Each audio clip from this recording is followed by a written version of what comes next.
Hi everyone, my name is Ankush and I welcome you all to Become English Champion YouTube channel. So आज हम इस video में पढ़ेंगे एक और स्टोरी और इस स्टोरी का नाम है एन अनग्रेटफुल कैट।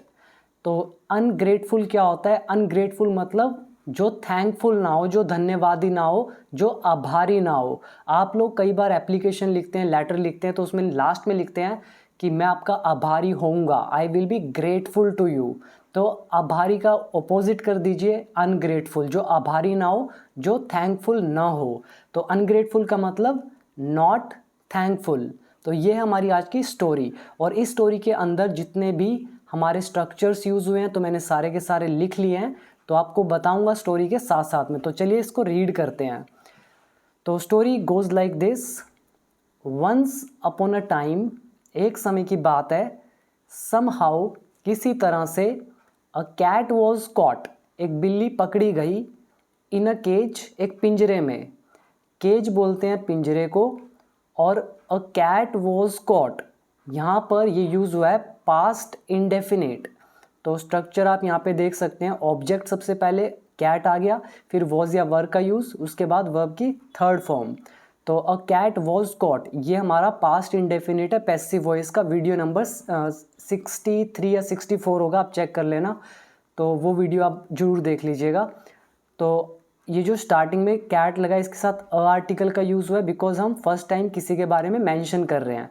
तो अभी बिल्ली के बारे में फर्स्ट टाइम मेंशन किया, इसलिए अ कैट। अब जब दोबारा से बिल्ली की बात होगी तो द कैट। तो वो पिंजरे में पकड़ी गई। शी क्राइड फॉर हेल्प, तो वो चीखी हेल्प के लिए, वो हेल्प के लिए, मदद के लिए उसने पुकारा, वो चीखी। क्राई का मतलब यहाँ पे चीखने से है। शी क्राइड मतलब बिल्ली चीखी, फॉर हेल्प मदद के लिए। बट लेकिन, नो वन केम लेकिन कोई नहीं आया। अब यहाँ पे she cried for help, she के बाद वर्ब की सेकंड फॉर्म लगी है, इसका मतलब ये भी हमारा पास्ट इंडेफिनिट है। तो सब्जेक्ट के बाद सेकंड फॉर्म अदर वर्ड, यानी कि पास्ट इंडेफिनिट एक्टिव वॉइस का। तो she cried for help, but के बाद अगेन, नो वन यहाँ पे सब्जेक्ट है, केम वर्ब की सेकंड फॉर्म, यानी कि ये भी हमारा पास्ट इंडेफिनिट, दो पास्ट इंडेफिनिट ज्वाइन हुए हैं। तो आगे लिखा है आफ्टर सम टाइम, कुछ समय बाद, hearing the mewing of the cat, बिल्ली की जो आवाज़ थी उसको सुनकर। बिल्ली म्यू करती है, इसलिए म्यूइंग ऑफ द कैट मतलब बिल्ली की जो भी म्याऊ म्याऊ है उसको सुनकर, अ माउस केम, एक चूहा आया। अब ये अ माउस सब्जेक्ट है, केम वर्ब की second form. A mouse came to the cage, cage के पास। अब जब हम किसी जगह पर आते जाते हैं तो हम जिस भी जगह पर आ रहे हैं जा रहे हैं उससे पहले टू का यूज़ करते हैं। और यहाँ पे माउस का पहली बार मेंशन हुआ है इसलिए अ माउस, और बिल्ली का यहाँ पे दूसरी बार मेंशन हुआ है इसलिए द कैट, सॉरी बिल्ली का दूसरी बार हुआ तो द कैट। तो अब क्या हुआ, जो माउस था उसकी आवाज़ सुनकर पिंजरे के पास आया। The cat asked him to open the cage, बिल्ली ने उससे केज को खोलने के लिए कहा। अब केज के बारे में हम दोबारा से मेंशन कर रहे हैं तो द का यूज़ कर दिया। और आस्क मतलब यहाँ पे पूछना नहीं है। The cat asked him, cat ने उससे पूछा, ये गलत होगा। कैट ने उससे कहा, कहना मतलब से, लेकिन यहाँ पे आस्क मतलब कहना। क्यों यूज़ हुआ है वो मैं आपको बता चुका हूँ नरेशन में, फिर भी बता देता हूँ। आप ये थर्ड वाला रूल देखिएगा, सब्जेक्ट उसके बाद सेड, किसी ने कहा, और कहने के बाद जो ये बीच में इम्पेरेटिव सेंटेंस जो होता है, तो ये बेसिक डायरेक्ट नरेशन है। जब हम इस डायरेक्ट नरेशन को इनडायरेक्ट में कन्वर्ट करते हैं तो सेड हमारा कन्वर्ट होता है आस्क में। तो सब्जेक्ट आस्क्ड, उसने कहा, कि उसके बाद किससे कहा, उसके बाद क्या करने को कहा, तो ये होती है ट्रांसलेशन। अब हम इसी को एक बार मैं यहाँ पे लिख के भी दिखा देता हूँ। द कैट सेड, बिल्ली ने कहा, और क्या कहा, ये देखिए इसने लिखा था open the cage. The cat किससे कहा, टू द माउस, तो हिम लिख लेते हैं हम यहाँ पे, और क्या बोला, ओपन द केज। अब ये हमारा जो सेंटेंस है दिस इज इम्पेरेटिव सेंटेंस, और सेड टू जो है ये हमारा कन्वर्ट हो गया अब इनडायरेक्ट नरेशन में। The cat asked him. तो ये मैंने आपको सिखाया था वीडियो नंबर 230 231 के आसपास कोर्स के अंदर, आप देख लीजिएगा वीडियो। तो द कैट आस्क्ड हिम, उसके बाद ये समवन हमने यहाँ पे लगा दिया हिम, उसके बाद टू फर्स्ट फॉर्म, टू के बाद फर्स्ट फॉर्म क्या है, ओपन द केज। तो ये देखिए ट्रांसलेशन होगी, the cat asked him to open the cage. तो ये है translation, the cat asked him to open the cage. तो ये है इनडायरेक्ट नरेशन। तो ये मैंने डिटेल में आपको करा रखा है बिल्कुल इजी वे से, आप देख लीजिएगा वीडियो। 4 पार्ट है नरेशन के ऊपर और A to Z मैंने सारे कॉन्सेप्ट बहुत ही अच्छे तरीके से और एग्जाम्पल के साथ आपको बताए हैं वीडियो नंबर 230 231 के आसपास। वो वीडियोस यूट्यूब पे नहीं है। अगर आपको मेरे कोर्स को ज्वाइन करना है तो आप बिकम इंग्लिश चैम्पियन ऐप को डाउनलोड कर लो। ऐप के अंदर मेरा 1 ईयर का कोर्स है जिसमें आपको सारी वीडियोस मिलेंगी बेसिक टू एडवांस लेवल तक, बिल्कुल स्टेप बाय स्टेप।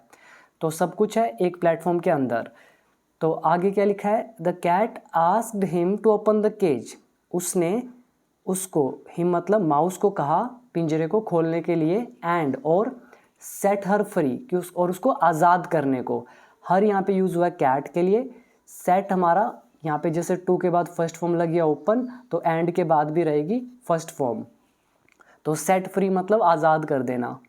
तो बिल्ली ने उसको कहा कि पिंजरे को ओपन करे और उसको आज़ाद कर दे। द माउस सेड, अब माउस ने कहा, अब ये direct narration, no I can't, नहीं मैं नहीं कर सकता हूँ, यू विल ईट मी, तुम मुझे खा जाओगे, ये हमारा है direct narration. The cat promised him, cat ने उससे प्रोमिस की, not to eat such a helpful creature, न खाने की। The cat promised him, cat ने उससे प्रॉमिस करी, क्या प्रॉमिस, नॉट टू ईट, न खाने की, किसको, सच अ हेल्पफुल क्रिएचर, इस तरह के मददगार जीव को। तो क्रिएचर मतलब जीव और हेल्पफुल जो मदद करे, तो ऐसे हेल्पफुल क्रिएचर को न खाने की उसने, बिल्ली ने उस चूहे से प्रॉमिस किया।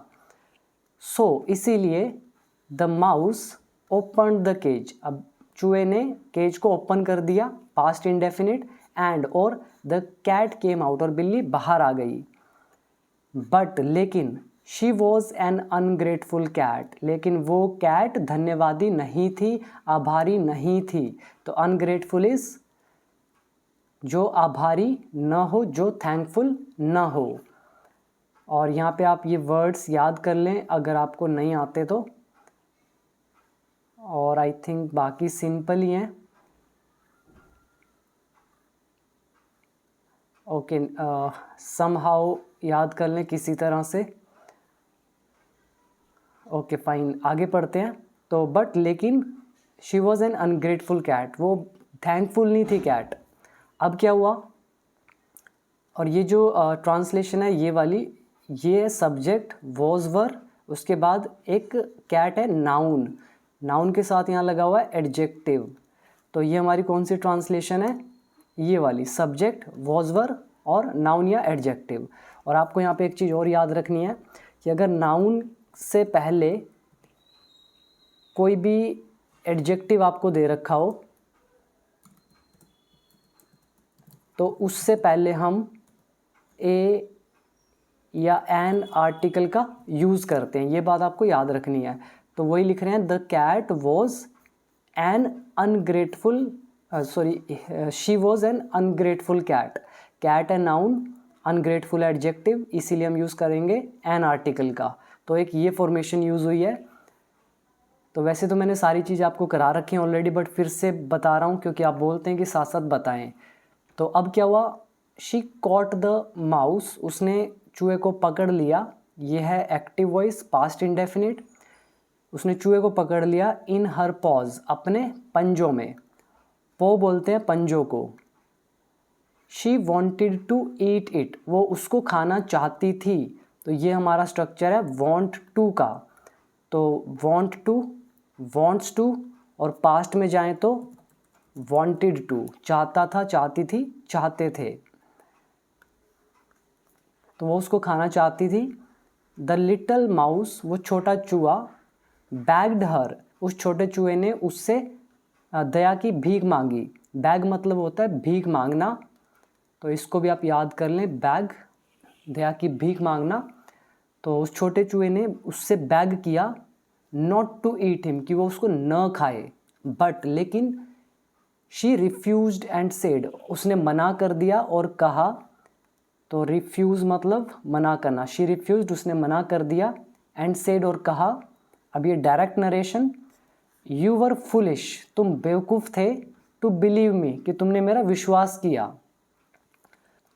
सडनली अचानक से, a fox passed from there, एक जो फॉक्स था वो वहाँ से गुजरा। ही आस्क्ड, उसने पूछा, मतलब फॉक्स ने, अब फॉक्स ने क्या पूछा, व्हाट्स द मैटर, क्या बात है। अब ये है डायरेक्ट नरेशन, तो उसने पूछा कि क्या बात है। द माउस टोल्ड हिम, अब माउस ने उसको बताया द होल स्टोरी, पूरी की पूरी कहानी। The fox understood the whole matter, जो फॉक्स था वो समझ गया सारी का सारा मुद्दा। तो मैटर मतलब बात, तो वो होल मैटर मतलब पूरा का पूरा मुद्दा, वो समझ गया। The fox was very clever, fox बहुत चतुर था, चालाक था। He winked at the mouse, उसने चूहे को आंख मारी। विंक का मतलब होता है आंख मारना, और विंक के साथ यूज होता है हमेशा एट का, तो विंक एट, तो इसको याद कर लीजिए, विंक एट। तो ही विंग्ड एट द माउस, उसने चूहे को फिर आंख मारी। देन, और फिर टर्न्ड टू द कैट, और फिर वो बिल्ली के पास गया। एंड सेड, और कहा। अब direct narration, I don't believe at the story of this mouse, मुझे इस चूहे की स्टोरी पे विश्वास नहीं होता है। यह है present indefinite, please tell me the truth, मुझे सच बताओ। ये जो सेंटेंस है ये हमारा इम्पेरेटिव सेंटेंस। इम्पेरेटिव सेंटेंस में क्या होता है, सबसे पहले वर्ब लगती है, फिर अदर वर्ड आता है, इसको बोलते हैं इम्पेरेटिव सेंटेंस। तो उसको वो कह रहा है कि मुझे इस चूहे की कहानी पे विश्वास नहीं होता है, मुझे तुम सच बताओ। देन फिर the cat told him the whole story, फिर कैट ने उसको पूरी की पूरी कहानी सुनाई। The fox laughed and said, और वो जो फॉक्स था फिर वो हंसा और उसने कहा, उसने क्या कहा, this mouse is very tiny, ये चूहा तो बहुत ज़्यादा छोटा है। टाइनी मतलब होता है बहुत ज़्यादा छोटा, very small, very very small, तो ये चूहा तो बहुत छोटा है। How he could open the cage, ये पिंजरे को कैसे खोल सकता है। तो यहाँ पे संभावना की बात हो रही है, उसको लग रहा है कि ऐसा कैसे वो कर सकता है। तो हम जब प्रेजेंट पॉसिबिलिटी को दिखाते हैं तो हम कुड का यूज़ करते हैं इंस्टेड ऑफ कैन। तो ये चूहा तो बहुत छोटा है, ये कैसे खोल सकता है पिंजरे को। आई वॉन्ट टू सी, मैं देखना चाहता हूँ। हाउ, कैसे। ही ओपनड इट, उसने ये खोला। अब ये फोक्स उसको कह रहा है मैं देखना चाहता हूँ कि उसने ये पिंजरा कैसे खोला। द कैट सेड, अब बिल्ली ने कहा, the mouse will run away, चूहा भाग जाएगा। The fox assured her, fox ने उसको भरोसा दिलाया। एश्योर मतलब होता है भरोसा दिलाना, आश्वासन देना। तो फॉक्स ने उसको एश्योर किया, भरोसा दिलाया। The fox assured her that, उसने उसको भरोसा दिलाया कि he will not let him go, वो उसको भागने नहीं देगा, वो उसको जाने नहीं देगा। ये हमारा लेट का लेसन है और ये हमारा सेंटेंस है फ्यूचर का। और यहाँ पे वैसे तो विल आना नहीं चाहिए, यहाँ पे वुड का यूज़ होना चाहिए, बिकॉज हम यहाँ पे पास्ट के साथ सेंटेंस को ज्वाइन कर रहे हैं। तो अगर डायरेक्ट होता तो हम यूज़ कर सकते थे विल का। तो फॉक्स ने उसको भरोसा दिलाया कि he would not let him go. The cat jumped into the cage, और फिर क्या हुआ, बिल्ली ने उस पिंजरे में जंप मारी। एंड, और looked out through the narrow bars, और लुक आउट किया मतलब देखा बाहर, थ्रू किसके द्वारा, नैरो बार्स, जो वो सलाखें थी पतली पतली सी। नैरो मतलब क्या होता है, जो चौड़ी ना हो। तो वो जो बारीक सी बार्स थी, बार मतलब वो जालियाँ, जेल की जो जाली होती हैं या वो जो सरिये लगे होते हैं उसको बार्स बोलते हैं।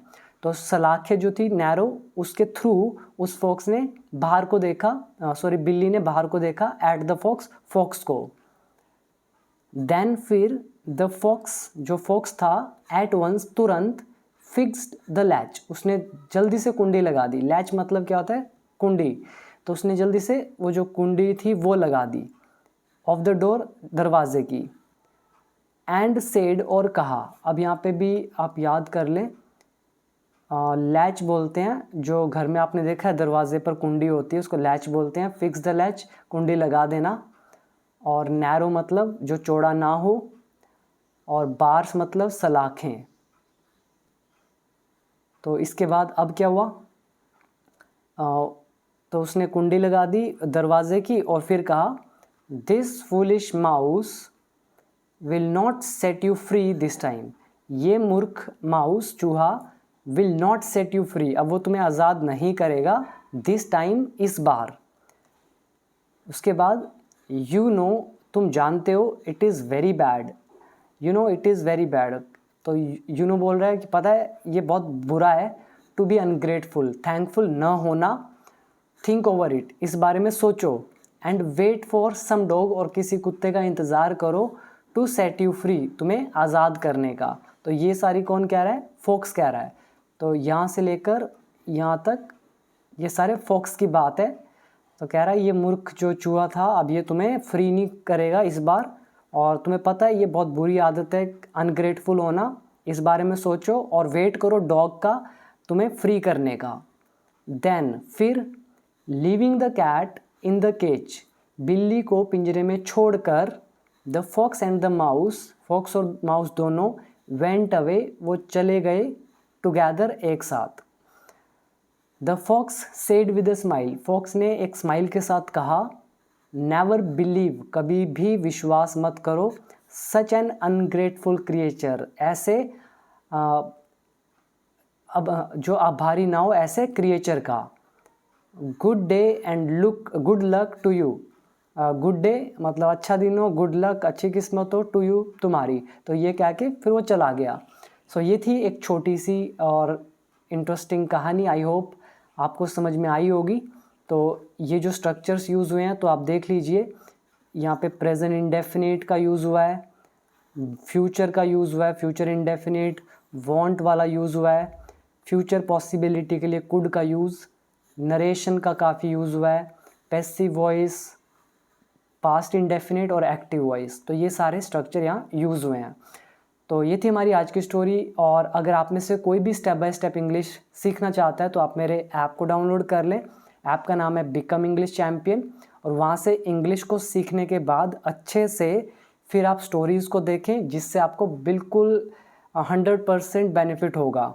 तो मैंने कोर्स के अंदर बिल्कुल हर चीज़ को स्टेप बाय स्टेप आपको समझा रखा है, बिल्कुल स्टार्टिंग से सिखाया मैंने इंग्लिश को, और स्टेप बाय स्टेप ही आगे बढ़ाया है, और हर चीज़ आपको सिस्टम से दिया है वहाँ पर। तो आप प्रैक्टिस भी कर सकते हैं, स्पीकिंग की भी, राइटिंग की भी, और सब कुछ मिल जाएगा अंडर वन प्लेटफॉर्म। तो अगर आपको ज्वाइन करना है तो आप ऐप को डाउनलोड कर लो। ऐप का नाम है बिकम इंग्लिश चैम्पियन, लिंक है नीचे डिस्क्रिप्शन बॉक्स में, या फिर प्ले स्टोर में जाएं और वहाँ पे टाइप करें बिकम इंग्लिश चैम्पियन, और ऐप को डाउनलोड करके मेरा 1 ईयर कोर्स को ज्वाइन ज़रूर करें। उसका फ़ी है सिर्फ 599 एक साल के लिए, बहुत ही कम प्राइस में अभी ये अवेलेबल है। फ्यूचर में इसके प्राइस बढ़ेंगे, तो अभी इसको ज्वाइन करें और फ़ायदा उठाएं। तो वीडियो कैसी लगी कमेंट में ज़रूर बताइएगा। मिलते हैं अब अगली वीडियो में, तब तक के लिए थैंक यू।